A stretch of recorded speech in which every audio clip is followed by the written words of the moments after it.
Hello, this is Barbara Sanders, and it is August 7th, 2024. And I haven't talked in a couple of weeks on this YouTube channel, but I was inspired today when I was walking my dogs by running into Linda Odom, a friend and colleague on the street. And I haven't seen her in quite some time.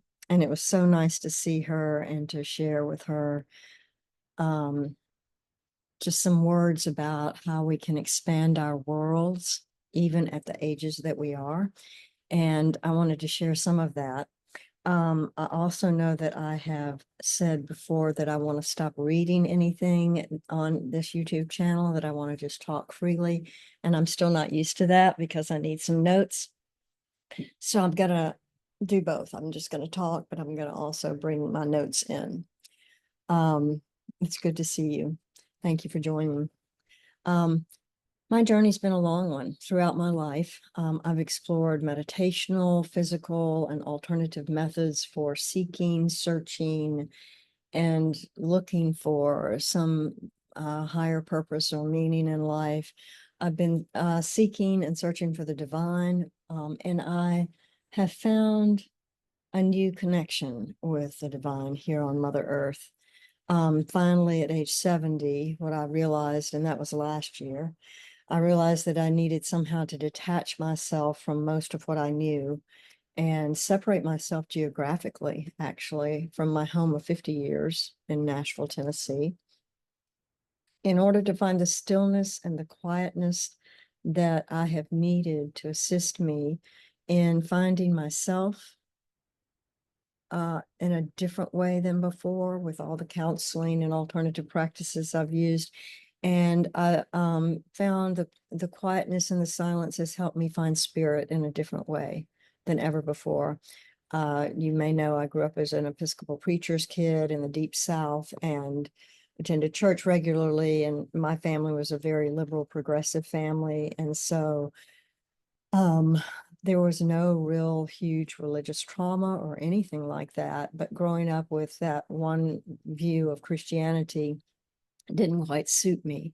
And through the years since, I have been looking for and trying to find a way to describe where I value being human in this world, how I can share myself more in spirit with others. And I'm finding that after I retired, mostly retired last year, I have come back to Nashville after being away for quite some time, and I just want to share some with you. So I'm going to do that.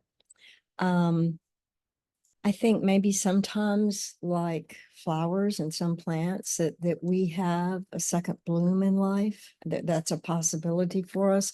And as I ran into Linda today, I was so excited as she said something about it. It seems like you're expanding your world. And I thought at this age, I couldn't imagine I would be doing that. And so I hope that you all are able one day to take some time and space for yourself, like I have been able to. I've been so blessed and lucky to do that. And to be able to reconnect, if you've connected ever, with your full self and body. And I've talked about this before, but one of my traits was staying busy and working hard. So how would I do that? So I was able to sort of stop. My new mantra: stop, be still, breathe, relax, and listen, listen, listen. I think we have to find new ways to release all that doesn't fit for us anymore, and that's hard. How do you describe a recipe for someone to release what's no longer needed? Our coping skills, our defenses, the parts of our personalities that we've carried for all these years. I think it has taken for me developing more trust in the universal intelligence and the divine, and realizing again, over and over again throughout life, how little control we have on over most things in life. We've been living in the greatest political turmoil of my life. We have such great divisions between people, harsh judgment, complex, intimate relationships, crazy name calling, former presidents and other leaders. It just boggles the mind. There's so much chaos outside in the world.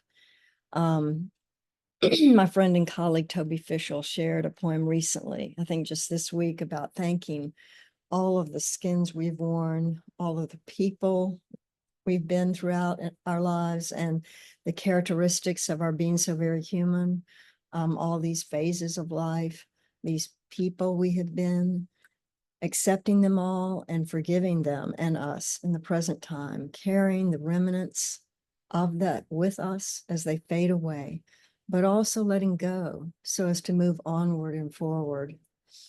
This poem she shared is by Emery Hall. I'm going to read it. I posted it on Facebook.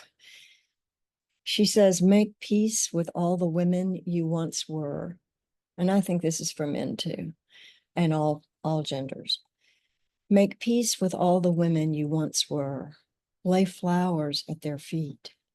Offer them incense and honey and forgiveness. Honor them and give them your silence. Listen. Bless them and let them be.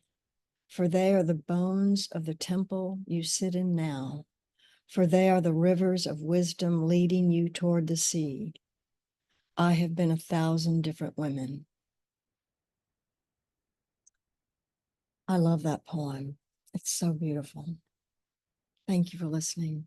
So with that in mind, I want to offer a place and a time for more sharing between us, between all living beings, with our planet and the climate and the cosmos.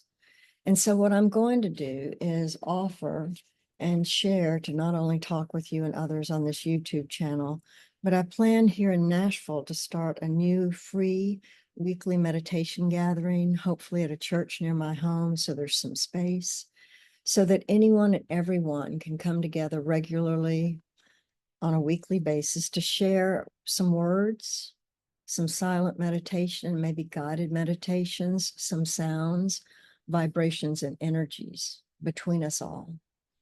A time for us to gather.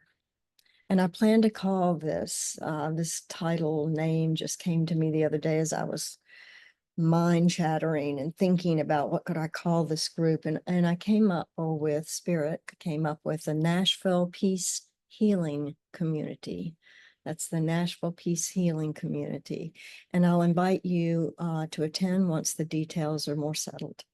We'll probably begin a little bit after Labor Day and continue on at least through November. And I hope you'll consider joining me and us. Feel free to check out my website, sacredmetamorphoses.com. That's plural, sacredmetamorphoses.com. And if you want to read more about my interest and values and plans, they'll be listed there. Also, if you want to get more updates from me about events, you can direct message me here on Facebook, and you can also email me at barbaragrace.2023@gmail.com. I always get that mixed up. It's a new email address for me, Barbara Grace, period, 2023@gmail.com. Thank you for listening, and I hope to be interviewing some more people soon on this YouTube channel, and perhaps you can join in with that too. Thank you so much.